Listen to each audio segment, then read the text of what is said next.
আচ্ছা, তোমাদের মধ্যে কে কে আছো যাদের সূর্যমুখী ফুল খুব পছন্দের? আমার কিন্তু সূর্যমুখী ফুল খুব প্রিয় একটি ফুল। সূর্যমুখী ফুল ভালো লাগার প্রধান কারণ হলো এর এই উজ্জ্বল কালার। এই কালারটি এতই সুন্দর, তার জন্য এই ফুলটিকে আমার আরও বেশি ভালো লাগে। কাছে ছিল কেকের একটি কার্ডবোর্ড, ভাবলাম এই কার্ডবোর্ডটির ওপরেই সূর্যমুখী ফুলটা করা যাক। যেই ভাবা সেই কাজ, সঙ্গে সঙ্গে কার্ডবোর্ডটির ওপরের যে প্লাস্টিকটি ছিল সেটা তুলে দিয়েছি। এর ওপরে টেক্সচার অ্যাড করার জন্য আমি টিস্যু পেপার এবং খবরের কাগজ দিয়ে ফেভিকলের সঙ্গে জল মিক্সড করে আমি একটি মিশ্রণ বানিয়েছি, যেটার সাহায্যে আমি কার্ডবোর্ডটার উপর টিস্যু পেপার এবং খবরের কাগজগুলোকে আটকে দিয়েছি। অফ ক্যামেরাতেই আমি সূর্যমুখী ফুলটি বানিয়ে নিয়েছি, কারণ আমি অনেকটা ক্লে একসঙ্গে মেখে নেওয়ার জন্য ক্লেটি শুকনো হয়ে যাচ্ছিল, আর ভিডিও করলে তো সময় একটু বেশি লাগবেই। তার জন্য আমি ক্লেটা যাতে নষ্ট না হয় তার জন্য আমি অফ ক্যামেরাতেই ক্লের কাজটি করে নিয়েছি। ক্লের কাজ হয়ে যাওয়ার পরে আমি রোদে শুকানোর জন্য একদিন সময় দিয়েছিলাম কাজটিকে, কারণ যেহেতু আমি জল ব্যবহার করেছি তার জন্য পরে কার্ডবোর্ডটি নষ্ট হয়ে যেতে পারে, তাই আমি কিছুটা সময় নিয়ে হাতে কার্ডবোর্ডটিকে শুকনো করে নিয়েছি ভালো করে। পুরো কাজটি ভালোভাবে শুকনো হয়ে যাওয়ার পরে আমি করে নিচ্ছি কালার করার জন্য। সূর্যমুখী ফুল তো হলুদ কালার হয়, তার জন্য আমি হলুদের বিভিন্ন শেড দিয়ে সুন্দর করে পাপড়িগুলি কালার করে নিয়েছি।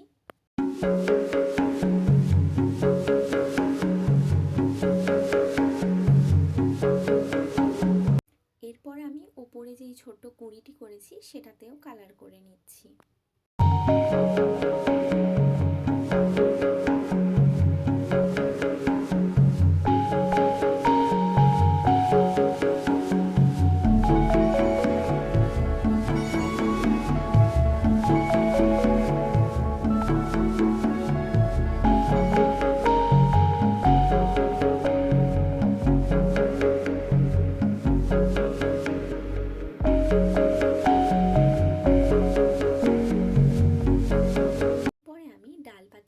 কালার করে নিচ্ছি। এখানে পাতা এবং ডালটিকে কালার করার জন্য আমি ব্যবহার করেছি সবুজ এবং হলুদের বিভিন্ন শেডগুলি।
আচ্ছা, তোমরা কখনো লক্ষ্য করেছো যখন সূর্যমুখী ফুল আঁকা হয়, যত সময় না এই কালো অংশটি করা হচ্ছে তত সময় কিন্তু ফুলটি ঠিকঠাক ফোটে না।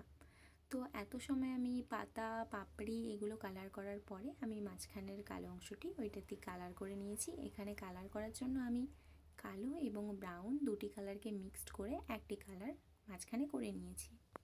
আচ্ছা, তোমরা কি লক্ষ্য করেছো আমি যে সূর্যমুখী ফুলের কুঁড়িটি করেছি ওইটার পাতার মধ্যে আমি কিন্তু একটি ছোট্ট পোকা করেছি।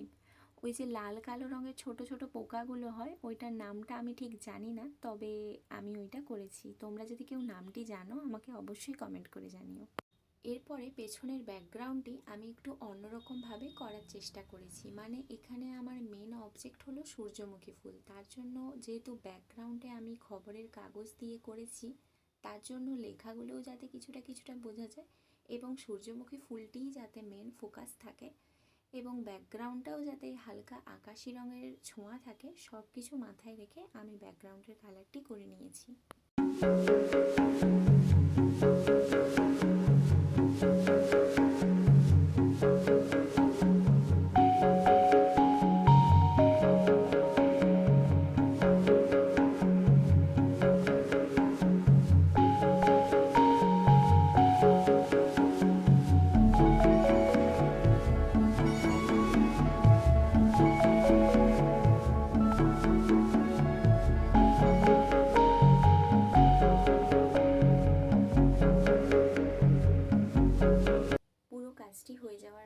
অবশ্যই ভার্নিশ ব্যবহার করতে হবে যাতে কাজটি লং লাস্টিং হয়। আজকের ভিডিওটি তোমাদের কেমন লাগলো অবশ্যই কমেন্ট করে জানিও, এবং আমার মতো তোমাদের কাদের কাদের সূর্যমুখী ফুল প্রিয় সেটাও কমেন্ট করে জানিও। আমার ভিডিওটি যদি তোমাদের ভালো লেগে থাকে একটি লাইক করে সাবস্ক্রাইব করে দিয়ে পাশে থেকো, এবং প্রত্যেক দিন এরকম নতুন নতুন ক্রাফট আইডিয়া দেখার জন্য আমার চ্যানেল দ্য গ্লোয়িং রেনবোকে অবশ্যই ফলো করে বেল আইকনটি অন করে দিও, যাতে আমার ভিডিও সবার প্রথমে তোমার কাছে পৌঁছয়। আজকের মতো এতটুকুই। Thanks for watching.